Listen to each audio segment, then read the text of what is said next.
बिस्मिल्लाहिर्रहमानिर्रहीम। अस्सलाम वालेकुम। आज 3 जुलाई है और दिन है बुध का। एक और बड़ी पेशरफ्त हो गई है, इमरान खान की रिहाई या गिरफ्तारी, एक और केस में गिरफ्तारी। और ज़ाहिर है इमरान खान को एक और केस में गिरफ्तार किया जाना था और इस बात का तहरीक इंसाफ को 2-2.5 माह पहले से पता था, ये खबर आ चुकी थी। लेकिन तहरीक इंसाफ की लीगल टीम की हमें बिल्कुल एग्रेसिव हिकमत अमली नज़र नहीं आती।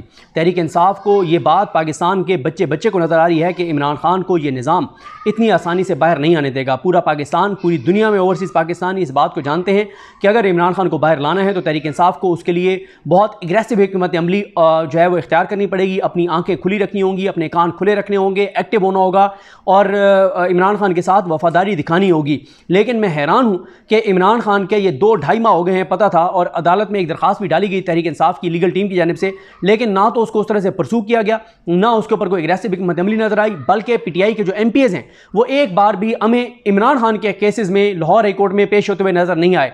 तहरीक इंसाफ के MNAs हों, MPs हों, टिकट होल्डर्स हों, वो इमरान खान के मुकदमात में उतनी बड़ी तादाद में नजर नहीं आते जिस बड़ी तादाद में उनको नजर आना चाहिए। क्या इन पीटीआई के MNAs, MPs, टिकट होल्डर्स को लोगों ने वोट इसलिए दिए थे कि जब तुम मुंतखब हो जाओ तो जाके अपने MNAs, MPs हॉस्टल में मजे से रहो, अयाशियां करो और तुम गाड़ियां लो, प्रोटोकॉल लो और तुम उसके बाद जो है वो घूमो फिरो? इसलिए तो लोगों ने वोट नहीं दिए थे। लोगों ने इनको वोट दिए थे इमरान खान की रिहाई के लिए, पाकिस्तान के मसाइल कम करने के लिए, महंगाई कम करने के लिए, इन सारी चीज़ों के लिए। लेकिन जिन चीज़ों पर फोकस होना चाहिए उसके ऊपर पीटीआई का कोई फोकस हमें उस तरह से नजर नहीं आता। और अब एक नया चीज़ शुरू हो गई है, जो पीटीआई के पुराने रहनुमा हैं वो उधर से बयान दाग रहे हैं, इधर से पीटीआई वाले जवाब दे रहे हैं। और इमरान खान का मामला तो बहुत पीछे चला गया भाई, इमरान खान के ऊपर तो बात ही नहीं हो रही। यूएन में जो एक रिपोर्ट आई है उसके ऊपर कोई बात नहीं हो रही, अमरीकी कांग्रेस की करारदाद के ऊपर कोई बात नहीं हो रही, इमरान खान की रिहाई के ऊपर कोई बात नहीं हो रही, इमरान खान के मामले में अदालतों के किरदार पर कोई बात नहीं हो रही। इस्लामाबाद हाई कोर्ट में 2.5-3 माह से इमरान खान के उन नोटिस को पीटीआई की लीगल टीम ने चैलेंज किया हुआ है, जो एक और तोशाखाना केस बनाने के लिए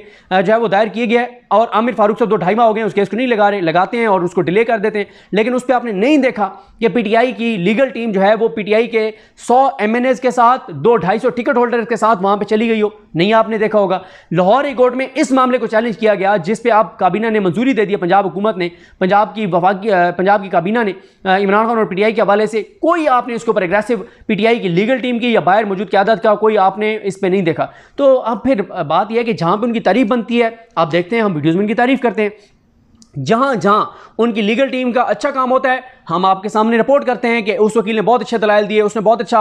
अभी उन्होंने 2 दरखास्तें डाली इसमें, जो मखसूस नशिस्तों वाला केस है, एक के पीटीआई को फरीक बनाया जाए, दूसरा के बल्ले वाली नज़रसानी लगाई जाए। हमने उनकी तारीफ की कि ज़बरदस्त उन्होंने कार्ड खेला है। लेकिन बात यह है कि पीटीआई की टीम की ये कोई ये कोई इम्तिहान का क्वेश्चन पेपर नहीं है कि 10 सवाल हैं, 10 में से कोई भी 5 आपने हल करने हैं। ये इमरान खान की रिहाई का मामला है, ये पाकिस्तान का मामला है, ये पाकिस्तान की 25 करोड़ आवाम का मामला है। यहाँ पे 10 चीज़ें अगर हैं तो 10 की 10 को आपको डिलीवर करना होगा, 10 की 10 पे आपको काम करना होगा। ये नहीं है कि 10 मामला थे और 4 में हमने बड़ी अच्छी हिकमत अमली हमने अपनाई है। भाई आपको ओवरसीज पाकिस्तानी करोड़ों अरब रुपए फंड करते हैं और आपकी अगर लीगल टीम में इतना दमखम नहीं है और आपकी लीगल टीम की में इतनी अक्ल और शऊर नहीं है तो आपके पास करोड़ों अरबों रुपए के आपको ओवरसीज पाकिस्तानी फंड देते हैं। कर लेना प्रोफेशनल वकील, आप पाकिस्तान के 100 बड़े वकील पीटीआई इंगेज कर सकती है। लेकिन मसला क्या है, 100 बड़े वकील इंगेज कर लेंगे तो फिर बाकियों की फूफा नहीं चलेगी। देखें, मैं सलमान सफदर साहब हो, जबरदस्त केस लड़ते हैं,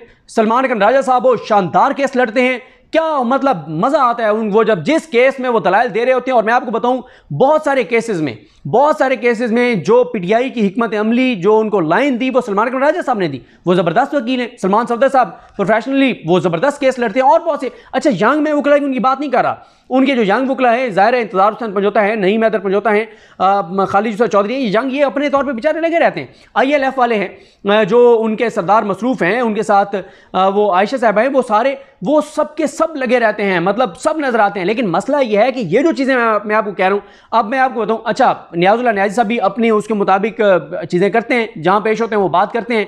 मुझे समझ नहीं आती कि 2 चीज़ें बहुत बड़ी पीटीआई के हाथ में आई हैं, एक अमरीकी कांग्रेस की करारदाद और दूसरी ये UN वाली रिपोर्ट। मुझे बताएं, क्या पीटीआई को कल एक अहम केस होने जा रहा है, कल जो पीटीआई के ये ट्रिब्यूनल्स वाला मामला, काजी फाइसा ने अपना हम ख्याल अपनी मर्जी के अपने ग्रुप के जजों को बिठा के और लाहौर कोर्ट फैसला कदम करने जा रहे हैं कल, क्या पीटीआई को ये जो दोनों चीज़ें हैं, अमरीकी करारदाद, कांग्रेस की करारदाद, ये जो यूएन वाली रिपोर्ट है, क्या ये उनको रिकॉर्ड के ऊपर प्लेस नहीं करनी चाहिए? क्या इनको ये दोनों चीज़ें जो हैं वो 13 रुकनी फुल कोर्ट के सामने नहीं प्रोड्यूस करनी चाहिए? काजी साहब उड़ा देंगे, मुस्तरद कर देंगे, नहीं रिकॉर्ड पे लाने देंगे, लेकिन एफर्ट तो करें। उसका फ़ायदा ये होगा कि दरखास्त देंगे, शायद 2-4 जजेस कहें कि हाँ इनकी दरखास्त एक्सेप्ट करें, इसको रिकॉर्ड पे ले आएँ, बाकी कहेंगे नहीं लाएं, तो क्या होगा? जो 2-3 कहेंगे कि इसको रिकॉर्ड पे ले आएं, वो कम से कम अपने ऑर्डर में तो उसको हिस्सा बना देंगे ना, अपने इजाफी नोट में तो हिस्सा बना देंगे कि पीटीआई ने ये चीज़ें हमारे सामने रखी हैं। कल जो काजी फैसल साहब ने 5 रुकनी बेंच बनाया अपने हम ख्याल जजेस का, अपने ग्रुप के जजों का, जो वो लाहौर कोर्ट में फैसला उड़ाने जा रहे हैं, जैसे शाहिद करीम का ट्रिब्यूनल्स वाला, जो पूरे पाकिस्तान को नजर आ रहा है, अभी तक पीटीआई ने जो है वो उसके ऊपर फुल कोर्ट की दरखास्त नहीं डाली। भैया आप देना दरखास्त, आप कहेंगे फुल कोर्ट सुने, आप करें काजी फैसल पे एतराज़। अभी भी आपको मतलब को नजर आ रहा है कि काजी फैसल इंसाफ करेंगे?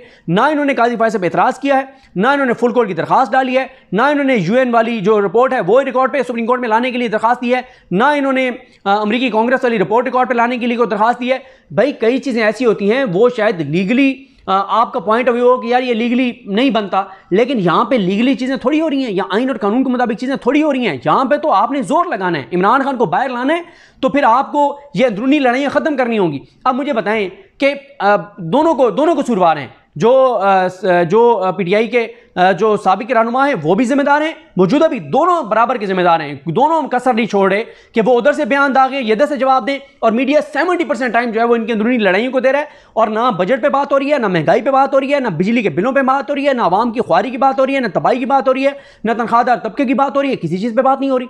और इमरान खान के ऊपर तो कोई बात भी नहीं हो रही, इमरान खान वाला मामला तो बहुत पीछे चला गया हुआ है। तो ये इनको क्या चाहिए? आप एक टॉक शो में जाते हैं, टॉक शो में आपसे कहते हैं जी आपकी अंदरूनी लड़ाइयाँ, आप कहें अंदरूनी छोड़ें यार अंदरूनी लड़ाइयों को, क्या मुल्क में हमारे अंदरूनी लड़ाइयों की वजह से मुल्क आज हशर हो गया? आप बात करें ना, ये जो बिजली के बिल आए, ये मैं 100 बिल लेके आया हूँ, ये आपकी टेबल पे पड़े, आप इस पर क्यों नहीं बात करते? ये नए टैक्स लग रहे हैं, आप इस पर क्यों नहीं बात करते? दूध के ऊपर, बच्चों के दूध के ऊपर टैक्स लगे, आप इसके ऊपर क्यों नहीं बात करते? मैं हैरान हूं कि पीटीआई वाले इतनी नॉन सेंस हरकतें कर रहे हैं, इतनी नॉन सीरियस हरकतें कर रहे हैं कि इनको एहसास और इदराक ही नहीं है कि इस निज़ाम को इमरान खान घुटनों पर ले आया है, आखिरी बार आपने करना है, और आप अंदरूनी लड़ाइयों में और इन चीज़ों में आपने मीडिया को मौका दे दिया कि 70% मीडिया कवरेज जो है इसके ऊपर, और हुकूमत जो है वो तो खुश है। और अब आप देखें कि जो इमरान खान पे नए केस की मंजूरी दी गई है, मैं आपको बताता हूँ कि ये केस क्या है और किस तरह से है और कितना भोंडा और बोगस और घटिया केस है इस पे। और फिर अगर हाई कोर्ट में मामला टेकअप नहीं हो रहा, आप 184(3) डाल दें सुप्रीम कोर्ट में, होगा क्या? मुस्तरद हो जाएगी ना 184(3), नीचे तो केस के ऊपर कोई असर नहीं पड़ेगा, लेकिन नीचे दबाव तो बढ़ जाएगा हाई कोर्ट के ऊपर कि मामला सुप्रीम कोर्ट भी पहुंच गया है, और काजी फाइज इस पे दबाव बढ़ जाएगा कि 184(3) में मेरे पास मामला आ गया। और हो सकता है कि मंसूर अली शाह साहब और मुनीब अख्तर साहब दोनों एक पेज पर आ जाएं और कहें कि ये बिल्कुल 184(3) का केस बनता है, आप लेके जाएं हर मामला सुप्रीम कोर्ट में, मतलब आप अदालतों में हर मामला लेके जाएं। इन्होंने अभी तक पीटीआई की लीगल टीम ने जो यहाँ पे इन्होंने नैब के जो नए नोटिस हैं जिसमें इमरान खान की गिरफ्तारी डाली जानी है, ना उनके ऊपर कोई कुछ कर रहे हैं इस्लामाबाद कोर्ट में, ना लाहौर कोर्ट में इनकी अग्रेसिव हिकमत अमली है कि वहाँ पे ये कोई अर्ली हियरिंग की दरखास्तें डालें, वहाँ पे 100-150 जो इनके MPs हैं, MNAs हैं, 200-100 MNAs 100 MPs उनको लेके जाएं, 500-600 इनके टिकट होल्डर्स हैं उनको इकट्ठा करें। जब तक अग्रेसिव हिकमत अमली पीटीआई नहीं अपनाएगी, इमरान खान 2 साल भी बाहर नहीं आएगा।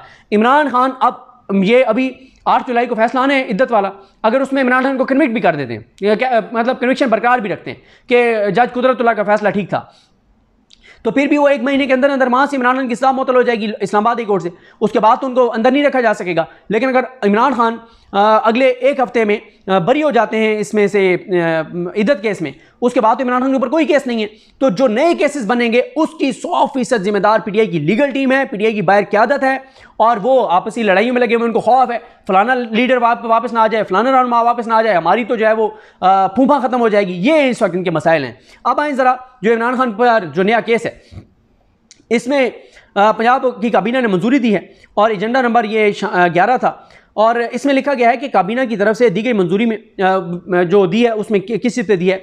वो कहते हैं कि सेक्रेटरी दाखिला पंजाब ने काबीना को ब्रीफिंग दी कि कमिश्नर रावलपिंडी डिवीजन ने GTV के रिपोर्टर रईस अहमद खान, वालिद अब्दुर्रहमान खान, अच्छा मैं इनको बड़ा इनका एहतराम का तल्लुक़ था इनके साथ, रईस के साथ, मतलब हम तो हमेशा हर रिपोर्टर को जो है वो सपोर्ट करते हैं कि ये मेहनत कर रहा है फील्ड में। मैं आपको पता है हमेशा रिपोर्टर की जंग लड़ता हूँ, रिपोर्टर की बात, मैं खुद एक रिपोर्टर हूँ, मुझे पता है कि शदीद गर्मी में रिपोर्टर्स काम कर रहे होते हैं, बड़ी कम तनख्वाहों पर काम कर रहे होते हैं, सारों के हमारी तरह के यूट्यूब चैनल नहीं है, बड़ी मेहनत कर रहे होते हैं, बड़ी ख्वारी काट रहे होते हैं, थोड़ी थोड़ी तनख्वाहें होती हैं। हमेशा हमने रिपोर्टरों को सपोर्ट किया और इस रईस को भी सपोर्ट किया। अंदाज़ा नहीं था कि ये इतना घटिया, नीच, गलीज और खबीस निकलेगा ये रईस रिपोर्टर जो है, और इस हद तक इस निज़ाम के हाथों इस्तेमाल हो जाएगा। इस निज़ाम को तो चाहिए होते हैं जिनको ये हड्डी डालें और उनको इस्तेमाल करें। अंदाज़ा नहीं था कि ये इतना घटिया और नीच इंसान निकलेगा ये रईस।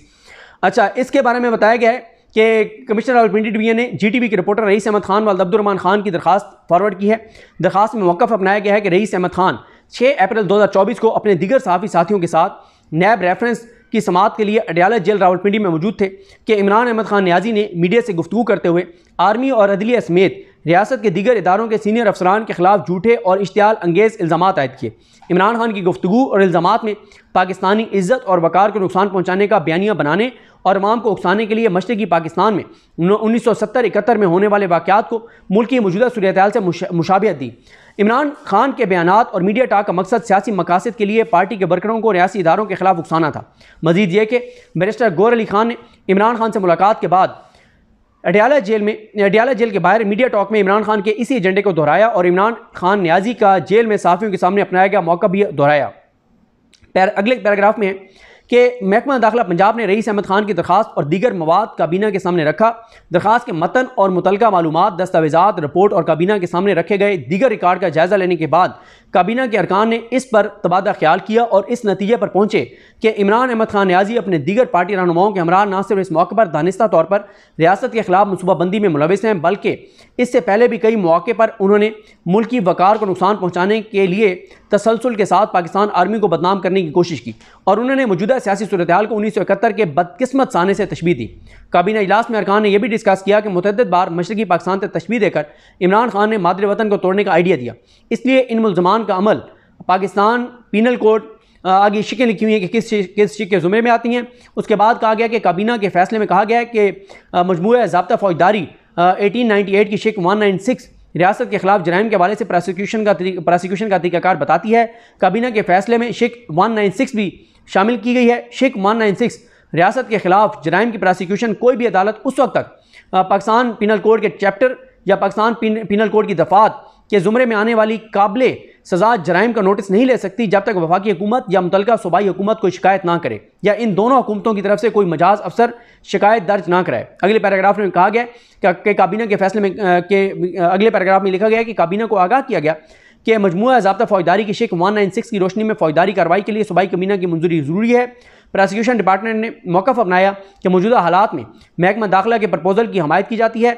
यह भी बताया गया कि दरख्वास्त या शिकायत के मतन के मुताबिक पीटीआई की पॉलिसी वाज़ेह है। PTI criminal law amendment act 1908 की शिक 16 के तहत एक गैर कानूनी तंजीम करार दिए जाने के काबिल है। काबीना ने कहा है कि शिकायत में क्रिमिनल लॉ अमेंडमेंट एक्ट की शिक 17 को भी शामिल किया जाना चाहिए। आखिरी पैराग्राफ में कहा गया कि लॉ डिपार्टमेंट ने यह मौक़िफ़ भी अपनाया कि मजमूआ ज़ाब्ता फ़ौजदारी की शिक वाज़ेह करती है कि रियासत के खिलाफ होने वाले जराइम पर कोई अदालत उस वक्त तक नोटिस नहीं ले सकती जब तक वफाकी या सूबाई हुकूमत या इन दोनों हुकूमतों की तरफ से मजाज अफसर शिकायत दर्ज ना करवाए। तो ये जनाब अब है मामला। इमरान खान साहब पर ये एक और मुकदमा जो है वो दर्ज करने की मंजूरी सूबाई काबीना ने दी है और पीटीआई वाले हाथ पे हाथ रख के बैठे हुए हैं। उनको ये टेंशन है फ़लाना वापस ना आ जाए, फ़लाना वापस ना आ जाए। उनको इमरान खान की कोई फिक्र नहीं है कि इमरान खान ने, और अभी मैं अगली वीडियो में ज़रा चेक करके आपको बताऊंगा कि 6 जुलाई के जलसा भी ये करते हैं या नहीं करते, क्योंकि अब तक जितने जलसों की इन्होंने तारीखें दी हैं हर जलसा इन्होंने कैंसिल किया है।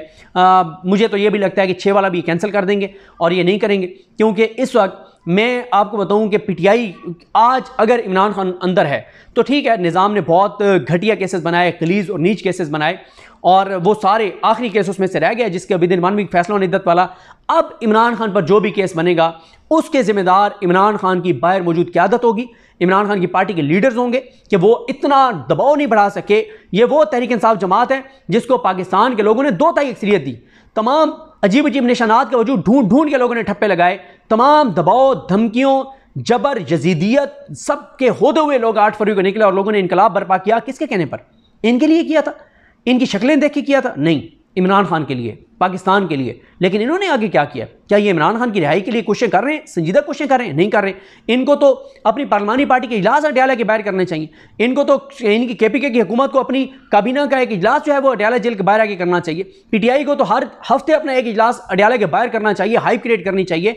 इनके तमाम एमपीएस और टिकट होल्डर्स को वहाँ पे इजाज चौधरी, सनम जावेद, आलिया हमजा, यास्मीन राशिद, उमर सरफराज चीमा, इनके मामले पे करना चाहिए। इनकी पूरी काबीना, इनकी पूरी पंजाब में MPAs को, टिकट होल्डर पूरे पंजाब के, अजहर मिशवानी के भाइयों की जो जबरी गुमशुदगी है उसके ऊपर जो समाअत होती है उसके ऊपर जाना चाहिए। शहबाज गिल के भाई के अगवा के ऊपर जो केस की समाअत है उसमें जाना चाहिए। यहाँ पे जो इमरान खान के मामलात हैं सुप्रीम कोर्ट, हाई कोर्ट में यहाँ आना चाहिए। काला ट्रिब्यूनल्स वाला केस है, इनके तमाम MNAs को पेश होना चाहिए, इनके तमाम फॉर्म 45 वालों को पेश होना चाहिए। इनको आगे काजी फैसले पे एतराज़ करना चाहिए, इनको फुल कोर्ट की दरखास्त देनी चाहिए, इनको जो अमेरिकी कांग्रेस की रिपोर्ट है वो रिकॉर्ड पे रखनी चाहिए, इनको UN वाली रिपोर्ट रिकॉर्ड पे रखनी चाहिए और टफ टाइम देना चाहिए काजी फायसा को, वरना तो काजी फायसा जैसा सब कुछ उजाड़ देंगे और वो उजाड़ रहे हैं। काजी फायसा तो कोई कसम नहीं छोड़ रहे कि वो जो कुछ कर रहे हैं। तो बहरहाल जी देखते हैं चीज़ें किस तरह आगे बढ़ती हैं। लेकिन अभी तक अगर आप बात करें इमरान खान की रिहाई के हवाले से तो मैं नहीं समझता कि PTI की बाहर मौजूद क़यादत चाहती है कि इमरान खान रिहा हो। इनकी लीगल टीम की अक्सरियत जो है, अब मतलब ये हामिद खान साहब जो हैं जिन्होंने काजी साहब को बहुत डिलीवर किया है, बहुत काजी साहब को बचाया उन्होंने, जब काजी साहब के असास व जदादें सामने आ गई थी, क्यों नहीं चाहते हामिद खान 50-100 वकीलों को लेके जाके पेश हों काजी के सामने किसी और केस में कि काजी साहब ये हमारे 10 केसेस आपके सामने, आप क्यों नहीं केस लगा रहे? काजी साहब ये हो रहा है आपकी नीचे अदालतों में, ये सारे मामलात हैं। इनके 100 इनके वकील इकट्ठे होके, आप नई जो चीफ जस्टिस बनी है जब वो चार्ज ले लेती हैं आलिया नीलम साहबा, 100 वकील क्यों नहीं जाकर उनकी अदालत में पेश होते कि जनाब ये केसेस हमारे हाई कोर्ट में पेंडिंग है और फैसला नहीं हो रहे, आप अब आ गई, आप ये सारा कुछ करें। जब मलिक शहजाद थे उन्होंने बहुत ज़बरदस्त काम किया। क्या एक दिन भी आपने देखा कि PTI के कोई 100-150 वकील इकट्ठे होकर चले गए उनकी अदालत में कि सर हम दरखास्त करने आए हैं, कोई धमकी देने नहीं आए, हमला करने नहीं आए, हम नून लीग वाले नहीं हैं, हम तो साइल हैं, दरखास्त कर रहे हैं कि सर ये मामला पेंडिंग है, ये कर दें। इनको नहीं चाहिए था कि अगर हाई कोर्ट वो मामला दबा के बैठी थी जो इमरान खान का काबीना वाला मामला था तो उसको सुप्रीम कोर्ट में लेके आते। तो बड़ी एक अजीब सी सूरत हाल है। बहरहाल जी देखते हैं, इमरान खान उस वक्त तक अंदर रहेगा जब तक PTI की बाहर क़यादत जो है वो सिंसेरिटी के साथ इमरान खान की रिहाई की कोशिश नहीं करेगी, और जो अभी तक नहीं लगता कि ये सिंसेरिटी के साथ ये कोशिश कर रहे हैं। मुझे अपनी दुआ में याद रखें। अलग नहीं, हम सबके हामी नासर। अल्लाह हाफ़िज़।